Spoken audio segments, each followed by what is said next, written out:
Hey guys, this is Afro Blue, and today we're going to have a look at a game that you might be unwrapping this Christmas if you're a Sonic fan. Helping the budget is the fact that this game has recently been reduced by most retailers to between £20 and £25. That game being Sonic and Sega All-Star Racing Transformed. Now, usually when a price drops so close to a game's release, it's a bad sign. Is it true here? Let's have a look and find out. Sumo Digital are back with a sequel to the surprisingly fun and frantic Sonic and Sega All-Star Racing. Instead of just giving us essentially the same game with a few new characters and tracks, the developers have taken a risk by toying with the winning formula they already had. During races, your vehicle now transforms, hence the title, and you'll find yourself switching between a car, boat, and plane throughout every race. This was an idea I first saw in Diddy Kong Racing on the Nintendo 64, where races could take place either on land, air, or sea. It sometimes felt strange to go from one playstyle to another in that game, as all modes of transport behaved very differently and required separate approaches. My first concern was that taking that concept one step further and forcing players to switch around on the fly would make for a jarring experience. In a sense, I was right. It does take some getting used to. The first time you switch from wheels to wings, you'll probably veer off course. What I did not expect or predict, however, was that constantly changing mechanics that meant that you never forgot how to drive or pilot anything. To go back to Diddy Kong Racing, I used to find that I would do several races in a car, then come to a race in a boat, and have completely forgotten how to operate it. I would then have to go away, practice, get used to the boat again, and come back. Having the focus constantly rattle through the free mid-race and Transformed actually works in its favour, as you never encounter this problem. Once you get used to it, which admittedly takes 3 or 4 races, it stops being clumsy and starts being exciting and refreshing.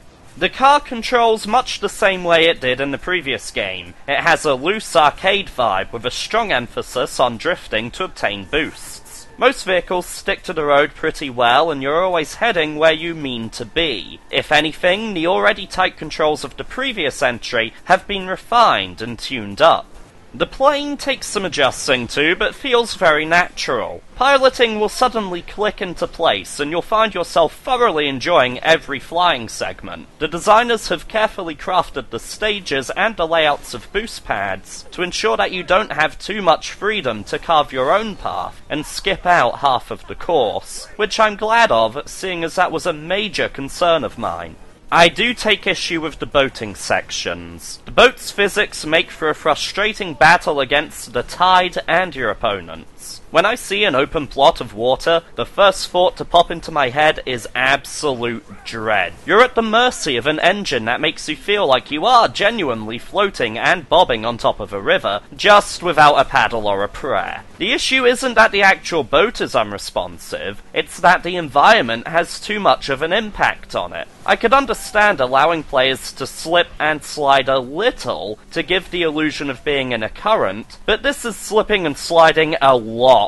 Too much so in my book. Here's hoping for a patch on the boats. Now, one recommendation I would make, and not necessarily just for this game, but for most PS3 games, would be to get these little triggers that go onto the back of a PlayStation 3 pad for the L2 and R2 buttons.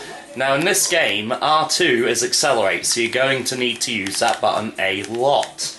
Now, on a normal PS3 pad, without those little triggers you can buy, your finger is just going to keep slipping off that damn thing. It's to the point that a lot of FPSs on PS3 use R1 to fire instead of R2 for that very problem. Now, these things fix that, prevent you from having to fiddle around with the controls and the options, and they cost about £1.50, so really it's worth the purchase. The transformations themselves don't stop at the vehicles. The actual racetracks themselves can change from lap to lap too. You might drive over a bridge in lap 1, but by lap 2 find that same bridge to have been destroyed, forcing you to fly over the gap instead. It makes it harder to learn each individual course, but at the same time prevents things from getting stale. Here you see me go through the same gate 3 times in a level based on Nights into Dreams, and every time I'm presented with a new section of the race. These tracks are simply gorgeous, drawing inspiration from all of Sega's biggest franchises and most impressive levels in its rich and long-lasting history. It gave me the exact excitement I felt playing Sonic Generations, seeing Sky Sanctuary and other favourites recreated. There are nods to pretty much everything here, a personal favourite being to play a select skeleton from Golden Axe, being used to decorate a cave entrance. There isn't a single track that has disappointed me, but there are certainly some that are stronger than others. For example, this Shinobi track really gives a great sense of speed and makes clever use of staples from the Ninja series to give you both giant ramps and multiple routes. This sequel features more characters than we've had access to before, but oddly, not everyone from the first title returns. Jack and Akira from Virtua Fighter are gone, the Bonanza brothers are nowhere to be seen, and, most notably, Ryo Hazuki from Shenmue has been axed. Don't get me wrong, I'm glad to see newcomers Vice from Skies of Arcadia, Joe Musashi of Shinobi, and Knight's very own Riala, but I would happily trade out Danica Patrick and her sponsorship, as well as chop a few Sonic characters, yes, I'm looking at you, Shadow, to get other favourites back in. The most likely and unfortunate explanation is that these characters are being held back as DLC. Naturally, there is currently no way of confirming that suspicion, but I wouldn't be surprised. I would also like to state that I don't see the point of Wreck-It Ralph's cameo, at least not in the UK version. For some reason, the film launched in November for the States, but us Brits don't get it until February, so not many people here have any idea who Ralph even is as yet. Even then, I would have thought Vanellope or Turbo, characters from the film who actually are kart racers, would have been more relevant choices. On the plus side, each character does feel unique, and their varied stats do translate directly into their on-track performance. Just in case you have a favourite character who doesn't fit your particular racing style, you can also level them up to unlock variations of the character with altered strengths and weaknesses too.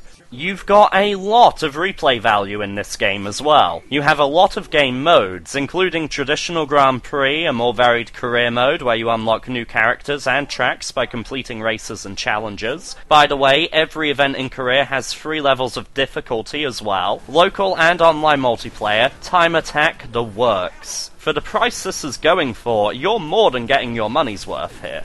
In conclusion, what we have here is another solid kart racer. Much like its predecessor, the quality is pretty damn high here, with imaginative tracks, great characters, and a brilliant sense of control. With the addition of the boat and the plane, the game's really given itself a unique selling point, and just that odd fun factor. It's something you don't see all that often. Diddy Kong Racing on the N64 had a similar idea, but you were in a plane race, a boat race, or a car race. You were never switching between the 3.